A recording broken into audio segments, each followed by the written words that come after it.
Welcome to the Defense and Aerospace Report. I'm Vago Muradian here at the Atlantic Council think tank in Washington, D.C., where we're at the Army Futures Forum. And we have with us Major General Bill Hicks, who is the Army's former strategy chief, who is now a man without a portfolio until he takes over a new command.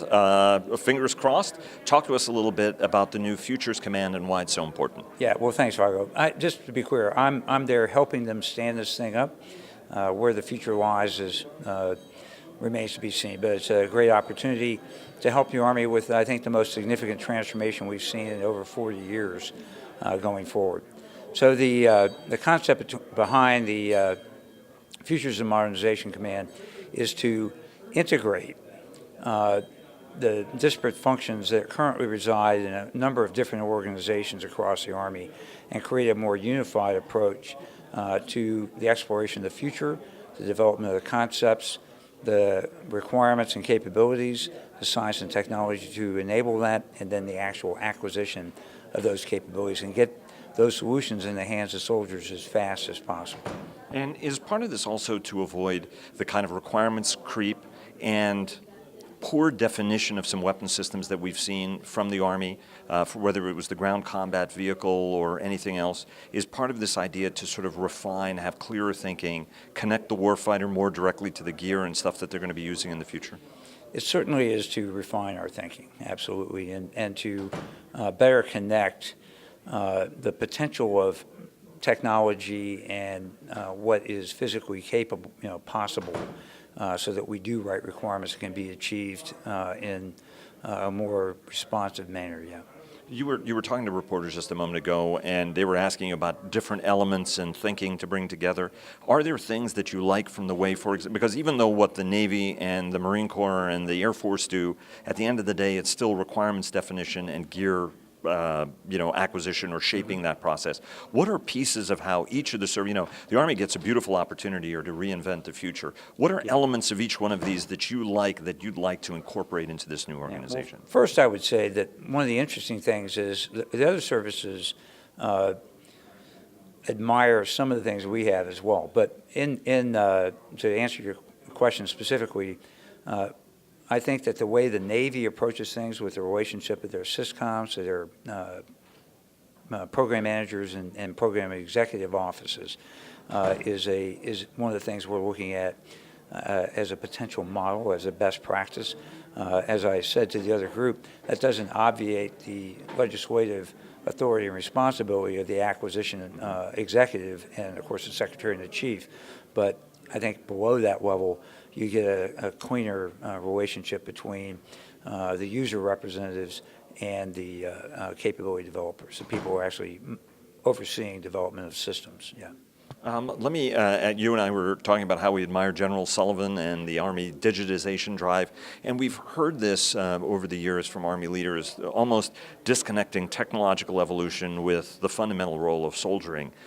There's a lot about the lot of a modern soldier, which is very similar to a Roman soldier, which is similar to soldiers even going further back in history. On the other hand, the Army has been an extraordinary organization that has continuously leveraged technology. I'm almost reminded of, H.R. McMaster, who's no national security advisor, always talking about killing the vampires, like vampire theories, especially when it came to transformation, which he's less of a fan of. But talk to us about the role and how the Army has to leverage and use technology, especially when we're looking at really almost every soldier on a battlefield, irrespective of rank, is almost a strategic actor. Talk to us a little bit about the whole information flows, technology, and the future of the Army. Well, first off, I would say, you mentioned Joe McMaster. The thing that made him so dominant in the Battle of 73 Easton was a great leader, a tremendously well-trained organization, and the best technology on the face of the planet at that time for land combat. And when his M1s got shot by the Iraqis, their weapons bounced off of our tanks. And that's what you want. You want the maximum integration of those human factors, organizational factors, and the technology. Things have changed since 1990, 91, and we have to keep up with that, and our adversaries have been making great use of technology. I just came back from China, and we're studying Russia very carefully.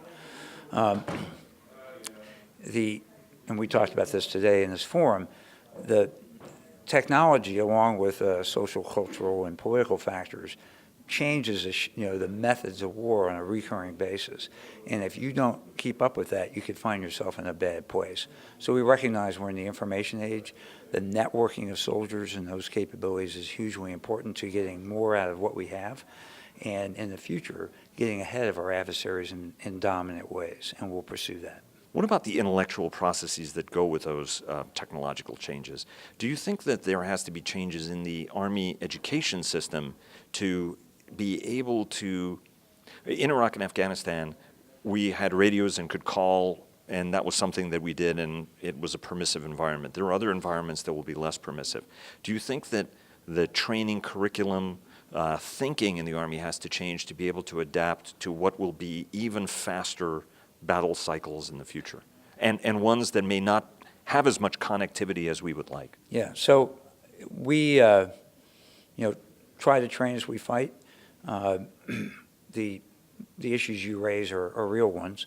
I would note that many of our education institutions deal with the future. They have electives on future warfare, particularly the Army War College as an example.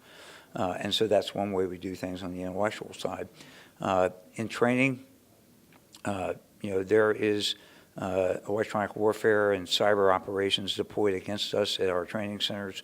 So the units are already operating against a world-class threat that takes away some of the advantages that technology provides.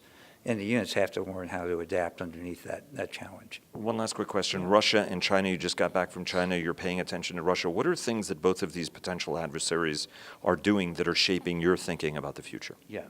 So I think, one area that they both have invested in heavily is long-range fighters. And they have worked very hard to create what I call the poor man's Air Force, which right now we're not well postured to counter, but we're working hard to get back in that space. The other thing I would note, and a Russian analyst at RUSI, the Royal United Services Institute, noted that electronic warfare is their third offset.